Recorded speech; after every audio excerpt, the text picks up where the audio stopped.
Thanks very much, Slim. Thanks to Chris and the organizers for putting together this symposium. It's something I think about a lot, and as a researcher, I have a lot of questions, not all the answers, but I'm really delighted to be here. I'm going to provide the perspective of a researcher on the topic that we have at hand.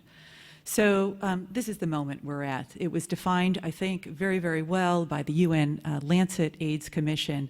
They reminded us that we've made a remarkable progress as a result of our collective action. But they put forth a path of ending AIDS as a public health threat to 2030 by putting forth a set of concrete actions identified in 7 recommendations. Just an aside here, there's no leadership vacuum here. Great work. Okay, so recommendation 6, invest in research and innovation. What are some of the priorities put forth in this landmark document? Implementation, research, and health delivery. We need to look at hot spots where HIV is occurring at a high incidence and hot pops, populations disproportionately affected by HIV, and of course at a cure and a vaccine. So my brief remarks today, I want to put forward to this group the following thesis: that future gains in overall health possible by leveraging investment in AIDS research have yet to be realized. And a corollary of that is that implementation science needed to reach the 2030 goal, the 90-90-90 we all been talking about, can and should inform the chronic disease response. So what do I mean when I'm talking about the chronic disease response? In the very simplest terms, I was trained as an internist and also as an infectious disease specialist.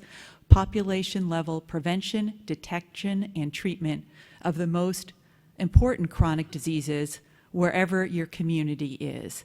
So the Institute of Health Metrics has really revolutionized our knowledge base just to know what are the most important diseases in the most areas of the country, of the world, and not only looking at what I would call body counting, but looking at lives lost and quality of life. So if we just, for example, take the country of Uganda and we look at the top 25, we've got some significant chronic diseases there: stroke, cardiovascular disease, chronic liver disease causing cirrhosis, epilepsy, diabetes. I want to remind everyone, these cause significant morbidity, and it's upon us to really change this. These diseases in Uganda are all going up in rankings. You can look at chronic diseases in another way: disability. And I call your attention to number 2, major depression. I haven't heard, I don't think anybody in this meeting mention mental illness. These services are woefully inadequate. They require a chronic care model, and we in the HIV field have the opportunity to really help out here. So this begs the question: how can HIV research inform the chronic disease response? So here's just a couple of examples. So we've got this goal of testing 90% of persons in identifying their HIV status. We can include non-communicable diseases as researchers when we're looking at innovative approaches.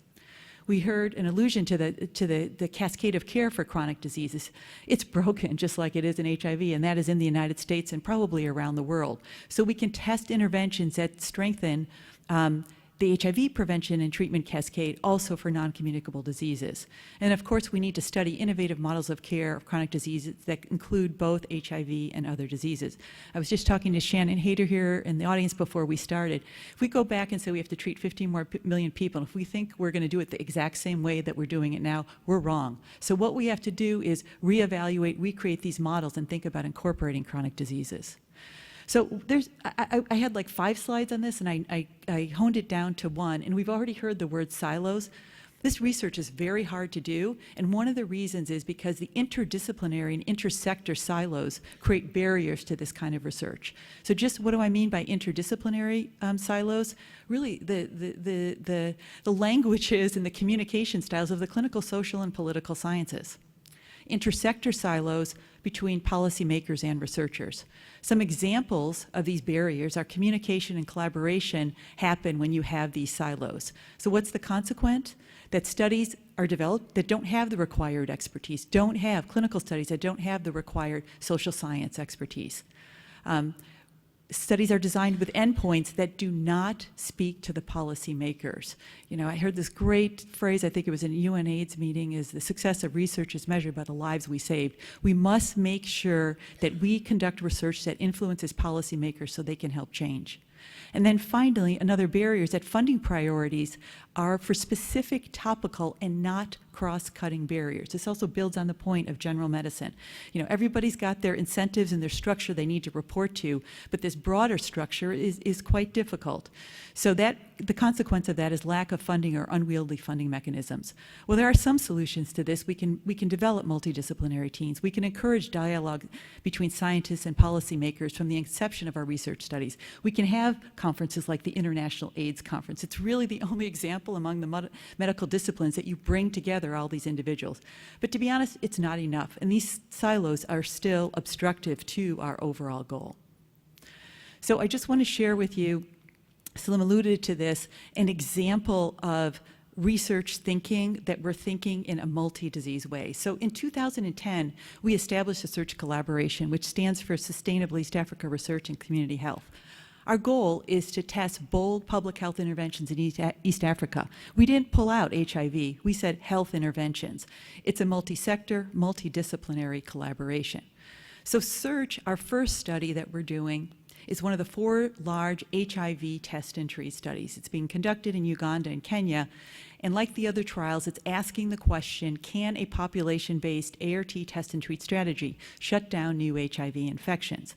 But what distinguishes the SEARCH study from the other studies is, from the get-go, we designed SEARCH as a multiple disease intervention along every step of the treatment cascade.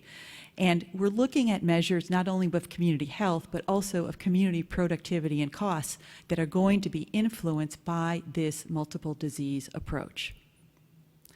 So within SEARCH, what I want to just share with you is some examples of paired HIV and non-communicable diseases integrated research questions. So we have to ask in SEARCH, can we test 90% of the population? So the NCD question is, what's the yield and added costs for the detection of hypertension and diabetes?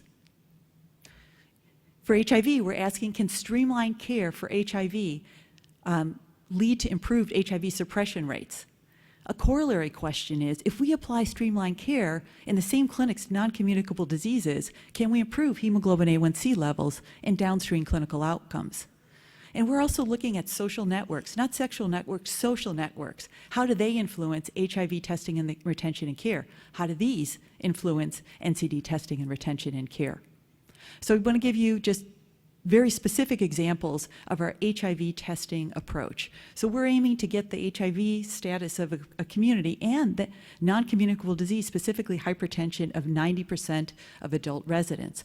Our approach was to use community health campaigns that, importantly, were designed with the input of the community. And when we went to the communities, the 2 diseases they told us right away they wanted to know about it were diabetes and hypertension.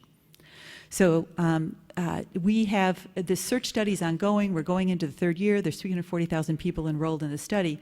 And using this approach, we have achieved 90% HIV testing of stable adult residents. And here's some pictures of how this works. There's wedding tents. We see about 1,000 people a day. You go through to the various stations. You get your blood pressure checked, diabetes checked, deworming for the kids, malaria rapid tests. All happens in a community disease context. And our qualitative research tells us that people attend these campaigns more because that it's multiple disease and not just HIV. And while I'm continuing, I want Jane and Dr. Emma to stand up. These are 2 pioneers who are with us here today who helped develop this community health campaign. We've done heat maps that show how we progress in getting people to know their HIV status. Red is bad. So you can see at baseline, these are the people who don't know their status. After we do the community health campaign, how many people don't know their status. And then after we do, go to the houses of the people who have not gone to the community health campaigns. This is how we got to 90% uptake. What did we find? The question that we had early, a hypertension burden, about 15% of individuals who came to the campaigns normalized to the WHO population, 80% new diagnosis, and among these patients aware of their hypertension, only half were on medications. Of those on medications, only half had blood pressure control, so big burden. So the second thing that we're doing is we're using the streamlined care approach, and Dr. Dathan, who is our final speaker, he is a person who pioneered this approach, so he can answer questions that you have when we go in the discussion. The basic standpoint is look at it from the patient's viewpoint and make it efficient for both the patient and the system. And I won't go all over the components, but that's what we're doing just in terms of streamlined care. I'll share with you some of these observations. When we developed the streamlined care model, this is what Dathan was, the patient's regular transit time was 30 minutes versus 3 hours of what it had been before. In our ongoing study, using the streamlined model of 3-month visits, patient-centered care, we're getting high retention and viral suppression rates, and people are saying, HIV-infected people are saying, I like coming to this clinic because it doesn't have a big HIV sign there. It's, I'm just going to clinic, I get in and out. And somebody told me, you can tell who's HIV because when they go to a clinic, they wait 3 hours. And they can't tell that when I go to this clinic because I'm only there for 30 minutes. So we have all sorts of assessments, and we're hoping to inform about our intervention fidelity, costing, time and motion, economic return, et cetera. So finally, social network data. This is really an untapped opportunity. I think in the intersection of clinic and behavioral, for those of you familiar with the work of Fowler and Christakis, it's fascinating to show how social networks influence non-communicable diseases such as diabetes and obesity. So we are constructing social networks, we have actually for our communities in our search study. So our primary HIV question is, how does this influence who gets tested, and how does this influence cascade of care? We can use then these social networks to ask the same questions for non-communicable diseases. So I hope that I've shown you in my very fast talking and brief remarks that going back to my thesis, I think it is possible and it is an imperative that we address non-communicable diseases in research aimed at informing our strategies to reach our 2030 goal. There is potential for high yield in these endeavors, including unrealized benefits of patient participation and efficiency for HIV-infected patients. That being said, we do have to overcome, I'm a realist, significant obstacles to conduct this type of research. So I just want to acknowledge my principal investigator, Rosa Kamya from the search study, and all the persons who helped me with this talk, and thank you.